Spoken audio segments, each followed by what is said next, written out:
lang ang di pwed't malamo.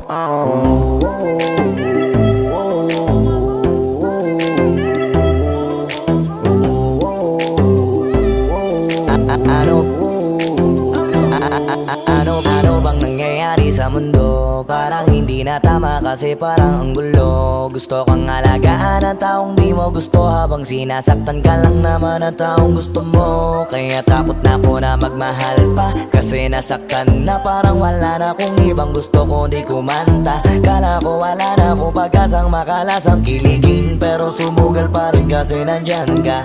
Napakadali mong mahalin at sa'yo ko rin naranasan na maging masaya kahit di hilingin. Wala na dapat hintayin pa, kasi dumating ka. Sa wakas ay naranasan ko o di nakiligin pa. Dahil sa'yo nag-ibang mundo ko, dahil sa'yo naging bago ang yugto, dahil sa'yo nanibago na ako.